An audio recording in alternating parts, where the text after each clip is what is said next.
தமிழக பாஜக தலைவராக திரு அண்ணாமலை இருக்கக்கூடிய சூழலில் இனி அடுத்த 2 வாரத்தில் புதிய தலைவர் நியமிக்கப்படலாம் என்ற தகவல் வெளியாகி இருக்கிறது.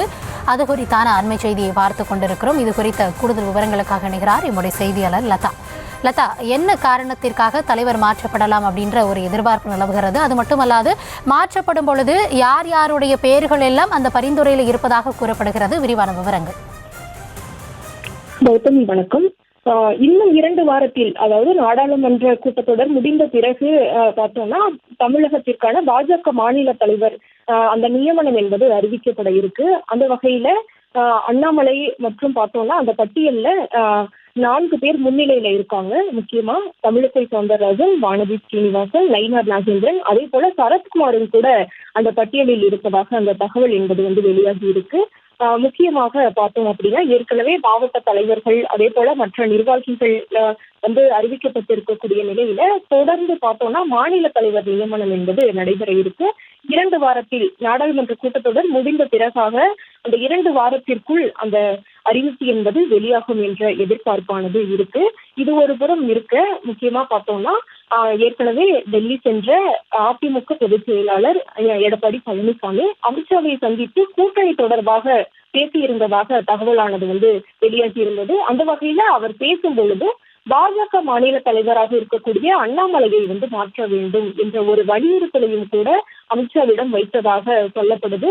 அதனைத் தொடர்ந்து பாஜக மாநில தலைவர் அண்ணாமலை டெல்லி சென்றிருந்த பொழுதும் கூட அவரும் கூட பார்த்தோம்னா பல்வேறு விஷயங்களை அமித்ஷாவிடம் இருந்ததாக தகவல் என்பது கிடைத்திருந்தது. அந்த வகையில அதிமுகவோடு கூட்டணி வைப்பதில் தனக்கு பிரச்சனை கிடையாது, ஆனால் முதல்வர் வேட்பாளராக எடப்பாடி பழனிசாமியை முன்னிறுத்த வேண்டாம் என்றும், இபிஎஸ்ஐ முதல்வர் வேட்பாளராக முன்னிறுத்தினால் நான் மாநில தலைவர் பொறுப்பிலிருந்து விலகி விடுகிறேன் என்று திட்டவட்டமாக அவர் அமித்ஷாவிடம் கூறியதாக சொல்லப்படுது.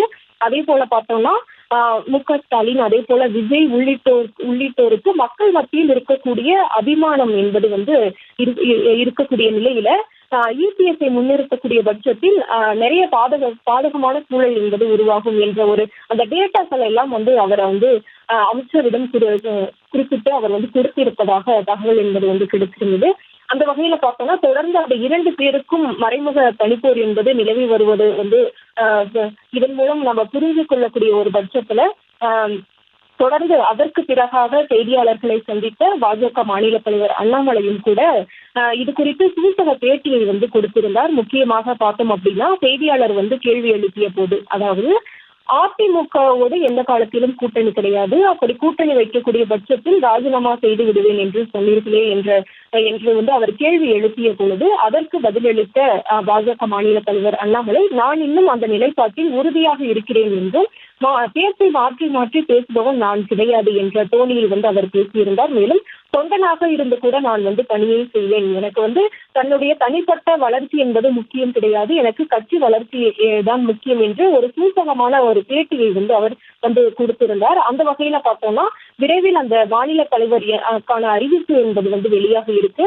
இந்த வகையில பார்த்தோம் அப்படின்னா தொடர்ந்து இதை கூட்டணி தொடர்பான நிலைப்பாட்டில் தொடர்ந்து அண்ணாமலை இதே நிலைப்பாட்டை அவர் பின்பற்றினால் பாஜக தேசிய தலைமை அவரை மாற்றுவதற்கான அதிக வாய்ப்பு இருப்பதாக சொல்லப்படுது.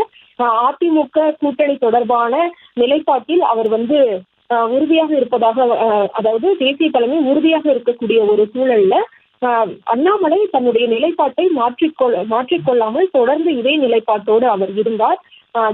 அதாவது மாநில தலைவர் தொடர்பான அந்த மாநில தலைவர் மாற்றப்படுவதற்கான வாய்ப்பு இருப்பதாக சொல்லப்படுது. அந்த வகையில பார்த்தோம் அப்படின்னா மாநில தலைவர் பட்டியல்ல அந்த முயற்சிக்கக்கூடியவர்களின் பட்டியலில் 10க்கும் மேற்பட்டோர் முயற்சிப்பதாக சொல்லப்பட்டாலும் கூட அதுல பரிந்துரையின் பேர்ல முக்கியமானவர்கள், அதாவது முதன்மையில் இருக்கக்கூடியவர்கள் 4 பேர் என்று தகவலானது கிடைச்சிருக்கு. அந்த வகையில தமிழிசை சவுந்தரராஜன், அதே போல வானதி ஸ்ரீனிவாசன், மேலும் நயினார் நாகேந்திரன், அதே போல சரத்குமார், இப்படி 4 பேர் அதற்கு முன்னுரிமையில் இருப்பதாக அந்த தகவல் என்பது கிடைத்திருக்கு. முக்கியமா பார்த்தோம்னா தமிழிசை சவுந்தரராஜனை பொறுத்த வரைக்கும் ஆளுநர் பொறுப்பை ராஜினாமா செய்துவிட்டு தமிழக அரசியலில் தொடர்ந்து பணியாற்ற வருகை தந்திருந்தார். எனவே அவருக்கு அதனை மனதில் கொண்டு ஒருவேளை தேசிய தலைமை அவருக்கு வாய்ப்பு வழங்கலாம். அதே போல வானதி ஸ்ரீனிவாசனும் கூட பார்த்தோம் அப்படின்னா தேசிய பொறுப்பில் இருந்து வரக்கூடிய ஒரு சூழல்ல அவரினுடைய பொறுப்பும் கூட மாற்றப்பட இருக்கு. அதே போல பார்த்தோம் அப்படின்னா வானதி சீனிவாசன் தேசிய தலைமையோடு நல்ல தொடர்பில் இருக்கக்கூடிய ஒருவர் என்பதாலும் கூட அவருக்கான வாய்ப்பு என்பது கிடைப்பதற்கான சூழல் இருப்பதாக சொல்லப்படுது.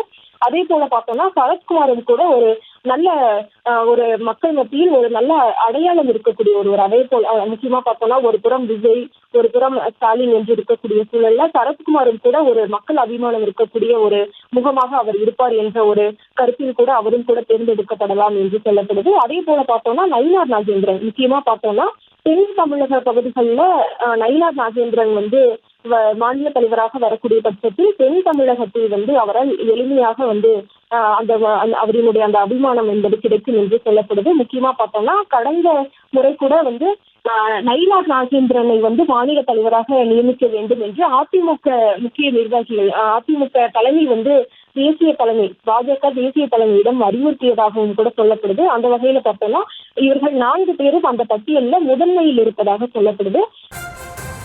விரிவான விவரங்களுக்கு நன்றி லதா.